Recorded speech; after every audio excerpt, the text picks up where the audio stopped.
kita adalah hamba-hamba yang berharap bisa menjadi hamba-hamba Allah yang terbaik, bukan mereka yang baik hanya di bulan Ramadan. Nahnu rabbaniyun la ramadaniyun. Di bulan Syawal adalah Allah yang kita sembah juga di bulan Ramadan, sehingga kita berharap kebaikan-kebaikan yang kita miliki di bulan Ramadan, dari tadarus, dari birrul walidain, dari amal soleh lainnya, bisa kita lanjutkan di bulan Syawal ini. Khususnya saya mengingatkan untuk diri saya sendiri, puasa 6 hari di bulan Syawal, hendaknya kita bisa segera melaksanakannya agar kita bisa mendapatkan pahala seperti yang dijanjikan oleh Rasulullah Sallallahu Alaihi Wasallam. Sayang kalau kita udah puasa 30 hari kemarin, kita disiapkan pahala puasa 1 tahun penuh dengan menambah 6 hari di bulan Syawal. Sayang kalau kita lewatkan tanpa kita melaksanakan puasa tersebut. Begitu juga kerja keras kita untuk tadarus, untuk murojaah di bulan Ramadan, tentunya perlu kita jaga keistiqomahan. Kegiatan positif seperti ini di bulan Syawal dan di bulan-bulan berikutnya. Apa yang kita alami saat ini dari wabah, pandemi, dan lain sebagainya, yang akibatnya sangat terasa sekali ke berbagai macam sisi kehidupan kita, baik itu ekonomi, sosial, keluarga.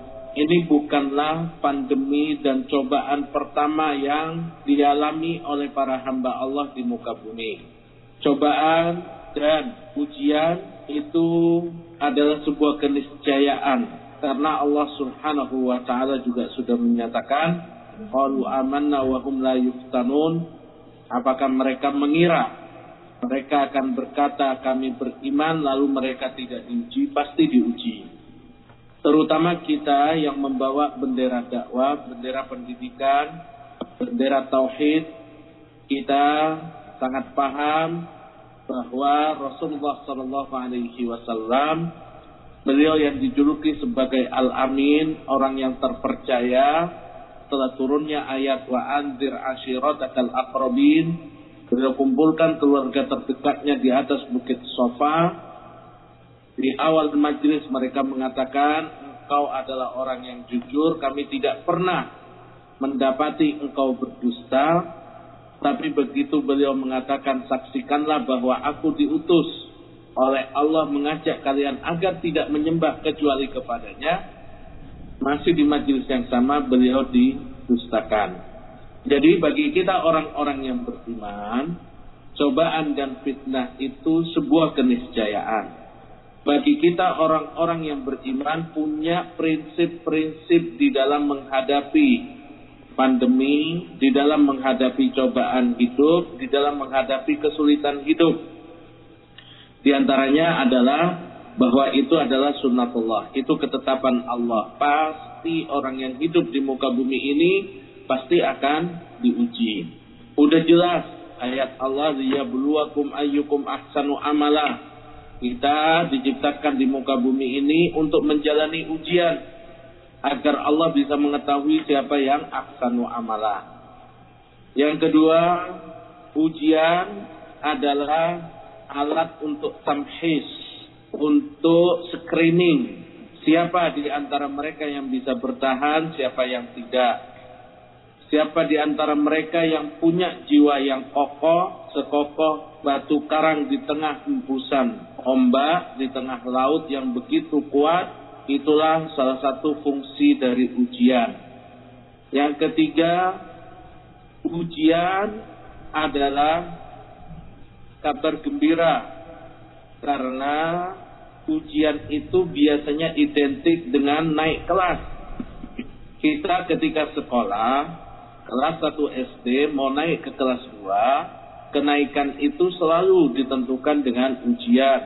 Di SMP, di SMA, begitu juga ketika kita kuliah.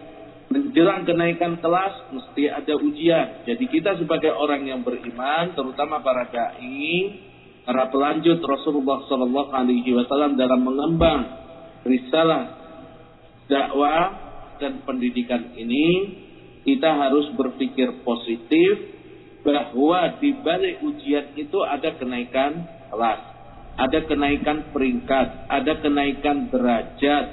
Jadi ketika kita diuji oleh Allah dengan ujian-ujian semacam ini, maka kita punya kesempatan untuk naik derajat kita di dunia dan di akhirat. Nah, agar kita mendapatkan kenaikan yang memuaskan, yang mumtaz, maka kita harus menyikapinya, menghadapinya dengan persiapan-persiapan yang baik. Persiapan keilmuan, persiapan keimanan, persiapan kejiwaan. Nah, inilah yang perlu kita bersama-sama untuk lakukan. Para ikhwan sekalian, in tamsaskum qarhum faqad massal qauma qarhum mislu.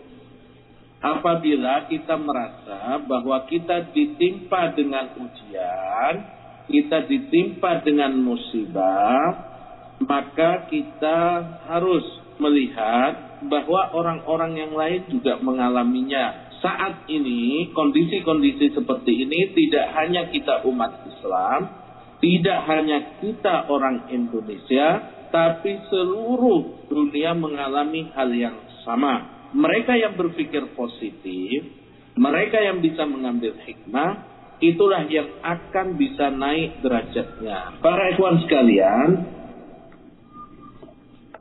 apa yang antum alami di Indonesia, insya Allah tidak ada apa-apanya dibandingkan dengan yang dialami di tempat yang lain. Kami di Saudi mengalami hal yang sangat-sangat luar biasa dibandingkan Indonesia. Hari ini kita nggak boleh keluar rumah sama sekali. Antum bisa bayangin 24 jam di rumah terus. Tim kita di Wadi Mubarak ini harus bisa mengambil kesempatan di balik kesulitan-kesulitan yang kita hadapi.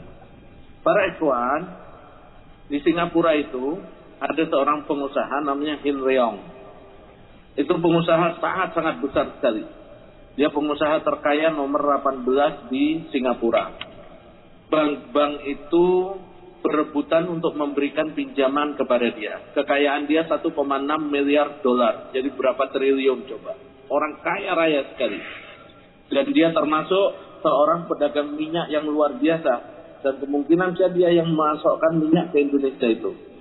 Seminggu yang lalu, dia mengajukan pilot ke pengadilan.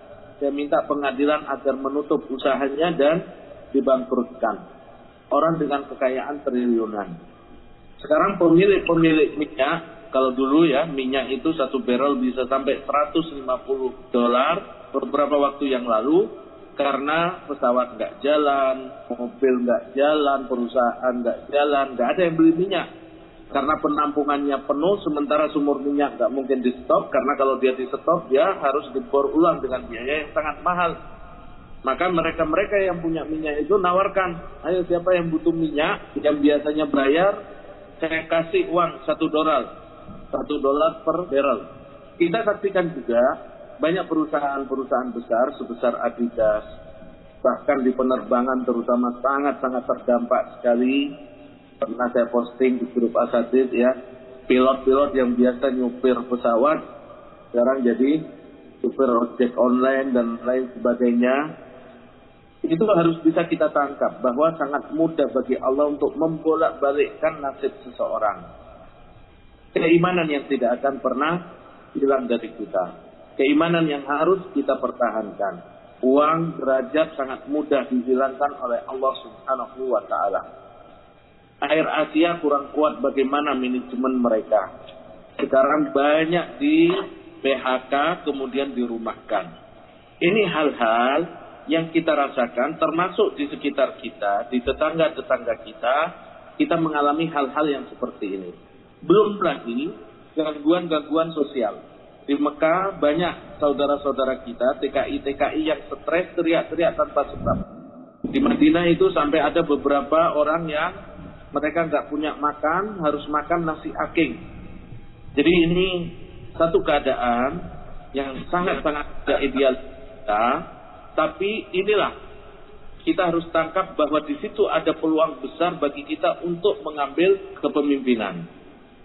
Dalam masa-masa seperti ini, yang dibutuhkan adalah orang-orang dengan kemampuan-kemampuan khusus, dengan skill-skill tertentu, terutama kekuatan jiwa dan rohani. Dan yang paling berhak memiliki itu adalah para penghafal Al-Quran.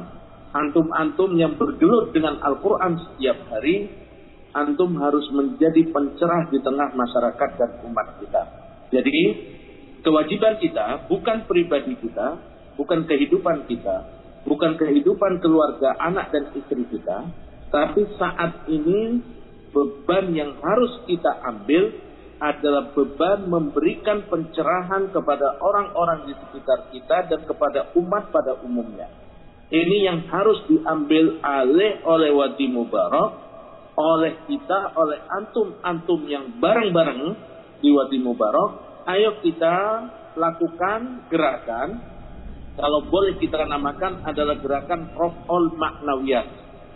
Jadi mengangkat motivasi umat ini agar mereka bisa menatap masa depannya. Kejadian seperti ini bukan kejadian pertama. Ini kejadian yang selalu berulang-ulang. Rasulullah SAW sebelum kita mengalami lockdown seperti ini, beliau mengalami yang jauh lebih berat. 2 tahun lebih di Syekh Abi Thalib beliau tidak boleh saling jual beli, tidak boleh saling menikahkan dan lain sebagainya. Sampai beliau harus makan dari kulit-kulit tumbuhan. Itu dialami oleh Rasulullah SAW. Apa yang kita alami saat ini tidak seberapa. Kita lihat juga bagaimana Rasulullah SAW di tahun kedua Hijriah, ketika mendengar kafilah dagang Quraisy yang dipimpin oleh Abu Sufyan, yang notabene mereka dulu menyita harta mereka di kota Mekah, Rasulullah mengajak beberapa orang sahabat untuk mencegat mereka, meminta ganti dari harta yang sudah mereka ambil dari umat Islam. Apa yang terjadi? Ternyata yang mereka hadapi pasukan perang. Jadi berharap dapat harta dagangan, ganti dari harta yang disita oleh orang Quraisy di Mekah, tapi yang mereka lihat justru pasukan perang yang jumlahnya 3 kali lipat. Ini sangat-sangat tidak ideal. Lebih tidak ideal dibandingkan keadaan kita saat ini. Maka di dalam Al-Quran dijelaskan ya, walaqad nasarakumullahu bi Badrin wa antum azillah. Dan ingatlah ketika Allah telah membantu kalian, memberikan pertolongan kepada kalian di Badr, sementara kalian itu dalam keadaan lemah. Apa yang dilakukan oleh Rasulullah? Rasulullah itu doa, sholat, sampai Abu Bakar merasa kasihan. Abu Bakar sampai bilang ke Rasulullah, ya Rasulullah, udah cukup. Engkau pasti dibantu oleh Allah. Ini sebab pertolongan Allah. Adakah ini di dalam diri kita sekarang? Adakah di dalam diri kita ini? Kita berdoa sampai orang yang melihat itu merasa kasihan. Ini yang harus kita lanjutkan. Adakah di malam-malam bulan Ramadan kita mendoakan agar dakwah kita, pendidikan kita, pondok, pernahkah untuk mendoakan, kita ini mendoakan kawan-kawan yang support kita dari sisi apapun, dari sisi ekonomi, dari sisi macam-macamnya. Ini para ikhwan harus menjadi bahan introspeksi kita. Kalau sudah dilakukan, pertahankan. Kalau bisa ditingkatkan. Kalau belum dilakukan, ayo segera kita lakukan. Walaupun bukan Ramadan. Perkuat doa kita, sholat-sholat sunnah kita. Minta di dalam sujud kita agar Allah memudahkan perjuangan kita. Sudah cukup kita untuk memikirkan diri kita dan keluarga kita saja. Jadi doanya jangan cuma, ya Allah, bantulah diri saya, keluarga saya. Sekarang saatnya kita untuk berdoa, perjuangan kita, pondok kita, masyarakat kita, umat kita. Umat ini membutuhkan pemimpin-pemimpin dengan optimisme yang tinggi. Rasulullah SAW berdoa. Nah ini kunci. Ayo semua kita yang terlibat, yang bareng-bareng dalam organisasi ini, dalam amal soleh ini, lebih perkuat lagi doa kita. agar Allah memberikan pertolongan kepada kita, kepada pondok kita, kepada keluarga kita, kepada umat Islam dan seluruh umat manusia ini, agar Allah segera mengangkat wabah ini. Jangan remehkan doa. La yuraddul qadha illa bidu'a. Qadha dan ketetapan Allah itu hanya bisa dirubah dengan doa. Doa itu adalah senjata kita. Nah, para ikhwan, saya mengajak diri saya dan kita semua dalam keadaan apapun, tidak harus dalam keadaan suci, tidak harus menghadap kiblat. Ayo kita perbanyak doa. Tidak peduli, nggak bisa. Kita harus betul-betul punya kepedulian, mengambil kesempatan ini untuk menjadi pencerah-pencerah umat. Para ikhwan sekalian, dalam perang Badar, Rasulullah Shallallahu Alaihi Wasallam juga menanyakan kepada para sahabatnya, dulu perjanjian beliau dengan orang-orang Ansor, sahabat Ansor akan melindungi beliau manakala beliau di Madinah, sementara Badar udah di luar Madinah. Beliau khawatir, jangan-jangan sahabat Ansor gak akan membela beliau karena udah di luar Madinah. Apa yang terjadi? Masya Allah, luar biasa persahabatan yang terjalin antara beliau dengan sahabat Ansor. Sahabat-sahabat Musa mengatakan, idhab anta wa rabbuka faqatila inna hahuna qa'idun. Wahai Musa, pergilah kamu dengan Tuhanmu, kami mau duduk-duduk di sini saja. Itu Bani Israel. Kita umat Islam punya pribadi dan jiwa yang jauh lebih unggul dibandingkan Bani Israel. Para sahabat, para salaf kita, para sahabat Ansor mengatakan ke Rasulullah Sallallahu Alaihi Wasallam, ya Rasulullah, pergilah engkau dan Tuhanmu dan kami akan bersamamu. Kalaupun harus menyeberangi laut ini, Laut Merah, kami akan menyeberang bersamamu. Para ikhwan, ayo kita jadikan pandemi ini, wabah ini, kesulitan ini sebagai kesempatan untuk menguatkan soft kita, menguatkan tim kita, menguatkan kesolidan kerja bareng kita, amal jama'i kita. Itu yang harus menjadi pelajaran bagi kita. Bagaimana Rasulullah Shallallahu Alaihi Wasallam menghadapi kesulitan dan merubahnya menjadi sebuah kesempatan. Bisnismen besar yang membedakan mereka dengan orang-orang yang nggak sukses adalah bagaimana menyikapi kesulitan. Orang-orang jiwa kerdil menghadapi kesulitan, dia dengan menyerah, saya nggak mampu, saya nggak bisa.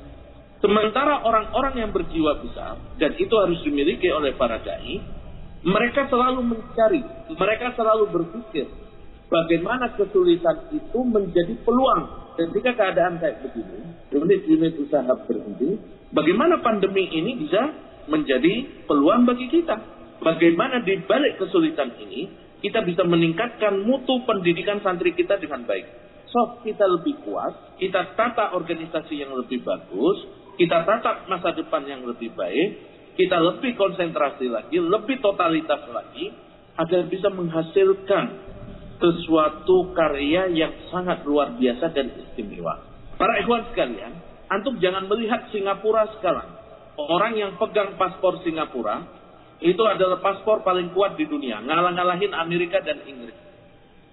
Negara-negara yang tidak dimasuki oleh warga negara atau pemegang paspor Amerika dan Inggris, penduduk Singapura bisa memasukinya tanpa visa. Negara kecil, antum tahu berapa luasnya Singapura itu? Luasnya Singapura itu cuma 733 km persegi. 733 meter persegi. Madura, kalau dibandingkan dengan Madura itu 1.600.000 kilometer persegi. Singapura itu hanya separuh atau sepertiga daripada Madura. Tapi dia bisa mengatur dunia. Di mana-mana dihargai. Apakah mereka punya semua sumber daya? Tidak. Apa yang kita hadapi sekarang jauh lebih mudah daripada yang dihadapi oleh Lee Kuan Yew di tahun 65. Jadi mereka merdeka itu di tahun 60, ingin gabung dengan Malaysia. Lalu kemudian orang-orang Cinanya diserang terus oleh orang Melayu. Akhirnya 65 mereka merdeka. Ketika merdeka itu pengangguran di mana-mana. Kehidupan kumuh. PHK di mana-mana. Di saat yang sama, tentara Inggris menarik pasukannya dari Singapura sehingga tidak ada pekerjaan sama sekali. Daratan sangat terbatas. Sumber daya manusia nggak berpendidikan. Sama sekali nggak ada sumber daya alam di sana. Lalu kemudian Lee Kuan Yew itu melakukan beberapa terobosan sampai kemudian sekarang Singapura itu menjadi negara kecil tapi bisa menentukan dunia. Para ikhwan Wadi Mubarak yang masih kecil ini, santri masih 300, kita juga sekarang ini hanya 44 orang. Ini saatnya kalau Singapura yang tidak punya keimanan bisa merubah kesulitan menjadi peluang sehingga mereka menjadi negara maju. Sekarang saatnya kita di Wadi Mubarak untuk menempuh hal yang sama. Al-Quran sudah menjamin kam min fi'atin qalilatin ghalabat fi'atan katsiratan bi'idznillah. Betapa banyak kelompok yang kecil bisa mengalahkan kelompok yang besar. Apa syaratnya? Dengan izin Allah. Kembali lagi kepada doa dan ibadah kita. Kan sangat menyedihkan kalau kita yang bertugas mengajar, bertugas di pondok, bertugas untuk memperbanyak ibadah, malah ibadah kita tidak istimewa dibandingkan orang umum. Berarti para ikhwan, ibadah kita, sholat kita, puasa kita, doa kita, itu harus lebih istimewa dibandingkan orang-orang awam. Paling enggak kita murojaahnya 5 juz harus terjaga. Saya yakin kalau semua sahabat-sahabat kita di Wadi Mubarak punya zikir harian dengan murojaah 5 juz, insya Allah Allah akan menjadikan kita fi'ah qalilah tadi yang bisa mengalahkan fi'ah katsirah. Lalu kemudian sebelumnya ya, idza man tarfa ghurfatan biyadi faman syariba minhu falaysa minni. Yang kedua kesabaran. Setelah kita beribadah dengan kuat, kita harus punya kesabaran. Maka para ikhwan, kunci sukses bisnismen besar itu pasti kesederhanaan, kemudian tabungan. Cina itu tahun 85 jauh lebih tertinggal dibandingkan Indonesia. Tahun 95 itu ada seorang pedagang dari Amerika datang ke Cina. Dia memberikan hadiah kalkulator seharga $10. $10 sekarang kan 140 ribu. Itu orang Cina senang banget dan merasa itu yang paling canggih. Hadiah udah sangat mahal sekali. Tahun 95. Ke sekarang berarti berapa? Sekitar 25 tahun. Sekarang mereka, Huawei itu sudah bisa mengalahkan Apple, sudah bisa mengalahkan Samsung, sudah bisa mengalahkan Amerika dalam 25 tahun. Ayo kita jadikan pandemi ini sebagai pesan dari Allah agar kita menyusun kembali langkah-langkah yang bagus, manajemen-manajemen yang sudah dilakukan di dunia usaha dan di dunia bisnis yang tidak bertentangan dengan Al-Quran, kita adopsi untuk memperkuat loncatan-loncatan kita ke depan. Jadi saya mengajak diri saya sendiri dan antum semua, ini bukan untuk disesali, ini bukan untuk kita tangisi, tapi bagaimana pandemi ini sebagai pesan Allah agar kita menata ulang soft kita, menata ulang rencana-rencana kita, menata ulang tujuan-tujuan utama pendidikan dan dakwah kita, sehingga kedepannya kita bisa melakukan loncatan-loncatan besar. Kalau dalam bidang dunia Singapura bisa, Cina bisa, kita berharap dalam bidang dakwah kita adopsi manajemen-manajemen itu yang tidak bertentangan dengan Al-Quran, dan kita punya sesuatu yang sangat mahal yaitu Al-Quran, yang kita lakukan. Rasulullah SAW menghadapi ujian di Badar dengan doa, kemudian memperkuat soft beliau dengan loyalitas sahabat-sahabat beliau yang awalnya mereka takut dengan peperangan, akhirnya Allah beri kemenangan, dan itu sangat mudah bagi Allah untuk ittaqul lil mu'minin ala yakfiyakum ayumittakum rabbukum bisalasati alafin minal malaikati munzalin. Yang awal dibantu oleh 3.000 malaikat. Allah akan turunkan malaikat-malaikatnya untuk membantu perjuangan kita, asal syarat-syarat tadi terpenuhi. Jadi jangan Anda menundukkan wajah kepala karena adanya pandemi ini. Kalaupun sampai pada waktu kita harus seperti sahabat Rasulullah SAW, yang kita harapkan adalah kemudahan, sebagaimana para sahabat mengharapkan kemudahan di Badar. Ternyata di situ ada pasukan perang, dan mereka penuh kesabaran. Kalaupun harus mengarungi lautan ini, kami akan mengarunginya bersamamu ya Rasulullah. Tekad seperti ini yang penting. Kalau antum lihat prinsip, misalkan Siti Fadilah Supari, mantan Menkes kita, coba satu orang wanita itu bisa menggagalkan pandemi di tahun 2007, sekitar 2007, ya, yang awalnya akan seperti virus corona ini dengan SARS flu burung itu, dengan sikap keberanian beliau itu bisa beliau gagalkan seorang wanita. Dan prinsip beliau, lebih baik saya jadi harimau sehari daripada jadi domba seumur hidup. Prinsip itu harus dimiliki oleh masing-masing kita.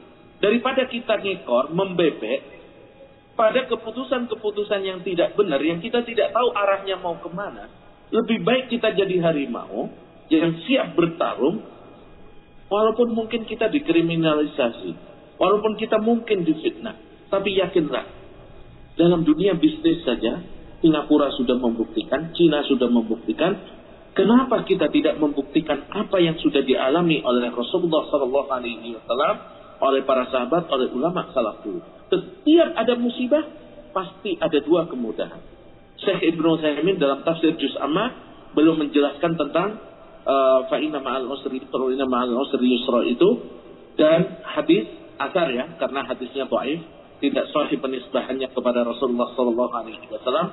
La yaghliba al-usru yusrain.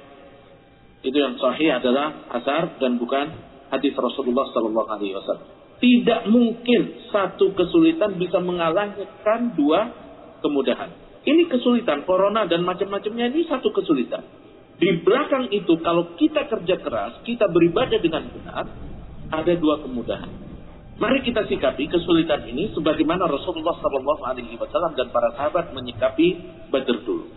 Dan banyak sekali justru ketika kita punya SDM, punya SDA, ketika sumber daya manusia kita, sumber daya alam kita, justru umat Islam di perang Tabuk misalkan, kemudian di perang Hunain, di perang-perang yang lain, ketika mereka mulai bangga dengan jumlah mereka yang banyak, maka itu tidak bermanfaat sama sekali. Maka saya mengajak diri saya sendiri dan antum semua, ayo ikhlaskan niat kita untuk berjuang di jalan Allah.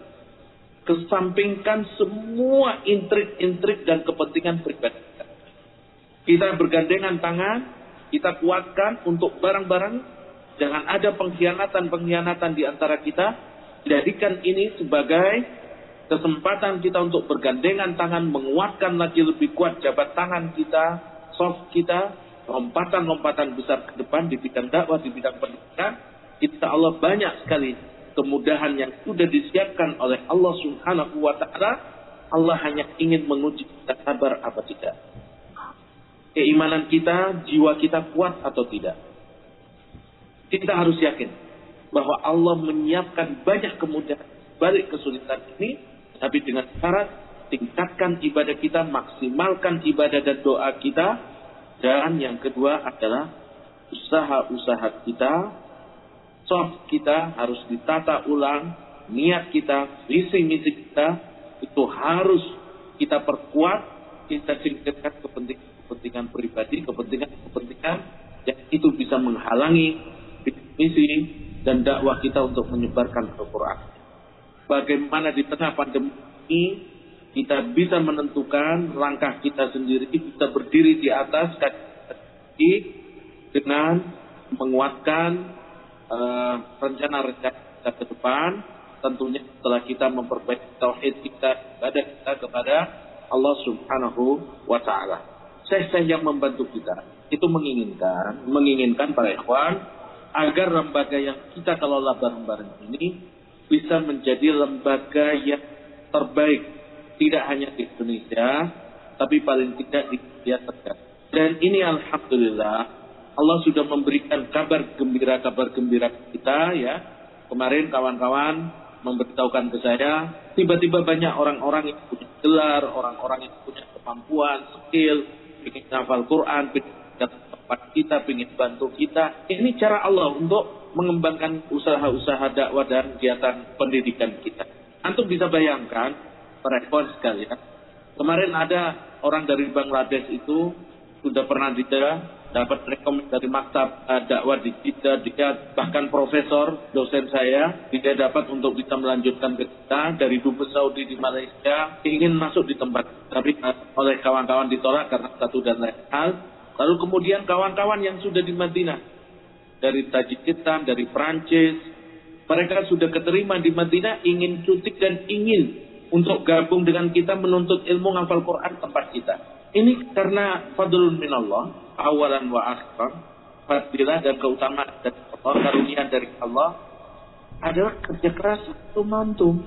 Dicari orang dari Prancis, dari yang sudah keterima di Universitas Islam Madinah. Ini kan busro ajib, kabar gembira yang dipercepat oleh Allah akan usaha-usaha kerja keras yang dilakukan. Saya berharap kita tidak berpuas, kita harus lebih keras, lebih kencang. Semakin sulit tantangan yang kita hadapi, kita harus semakin keras agar nanti ketika meloncat kita memiliki loncatan sangat besar. Seharusnya kita kerjakan 10 tahun, dalam 2 tahun, 3 tahun harus kita Allah Subhanahu wa ta'ala. Nanti akan ada 2 tim besar di kita secara umum, tim internal dan tim eksternal.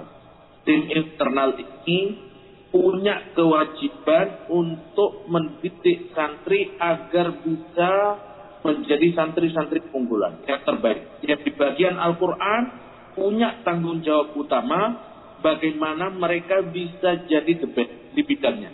Dan Alhamdulillah beberapa waktu yang lalu santri kita sudah, walaupun itu bukan barometer ya, tapi paling tidak sebagai kabar gembira seperti saya bilang, sudah juara se-Indonesia di 30 juz dan 20 juz.